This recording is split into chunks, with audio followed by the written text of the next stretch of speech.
സ്വപ്നം കാണുന്നതാണ് ആഴ്ചയിൽ 4 ദിവസമൊക്കെ വർക്ക് ചെയ്താൽ മതി എന്നുള്ളത്. അപ്പോൾ അങ്ങനെ എന്തെങ്കിലുമൊക്കെ ഒരു മാറ്റം വന്നിട്ടുണ്ടോ? തീർച്ചയായും ആ സ്വപ്നം യാഥാർത്ഥ്യമാവാം. കാരണം എന്താ വെച്ചിട്ടുണ്ടെങ്കിൽ ലേബർ കോഡ് പ്രകാരം 8 മണിക്കൂർ മുതൽ 12 മണിക്കൂർ വരെയാണ് ഒരു ദിവസം മാക്സിമം ജോലി ചെയ്യാവുന്നത്. അതേസമയം ആഴ്ചയിൽ 48 മണിക്കൂറാണ് മാക്സിമം നമുക്ക് ജോലി ചെയ്യേണ്ട സമയം.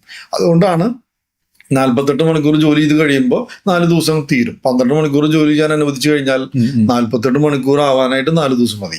അങ്ങനെയുള്ള സന്ദർഭങ്ങളിലാണ് ഈ പറഞ്ഞ 3 ദിവസം അവധി ദിനം അടിച്ചു പൊളിക്കാം എന്നൊക്കെ പറയാനുള്ള കാരണം. പക്ഷെ അങ്ങനെ വരുമ്പോൾ ഒരുപാട് ഇപ്പൊ തൊഴിലിടങ്ങളിൽ നോക്കിക്കഴിഞ്ഞാൽ 4 ദിവസം പണിയെടുത്തു കഴിഞ്ഞാൽ 3 ദിവസം പ്രവൃത്തി ദിനം നഷ്ടപ്പെട്ടു കഴിഞ്ഞാൽ അവിടെ അവിടെ മൂല്യം നഷ്ടമാവും.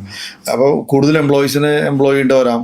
അപ്പൊ കൂടുതൽ പ്രശ്നങ്ങളാണത്. കാരണം അങ്ങനെ ഒരു സിറ്റുവേഷൻ ക്രിയേറ്റ് ചെയ്ത് കഴിഞ്ഞാൽ കൂടുതൽ ആളുകൾ ഹാൻഡിൽ ചെയ്യാന്ന് പറയുന്നത് വലിയൊരു ബുദ്ധിമുട്ടല്ലേ. ഇപ്പൊ 100 ആളുകളോടത്ത് വീണ്ടും ഒരു 50 ആളെങ്കിലും അഡീഷണൽ ആയിട്ട് ജോലിക്ക് വെച്ചാലാണ് ഇങ്ങനെ ഒരു ഇത് ശരിയാവുള്ളൂ.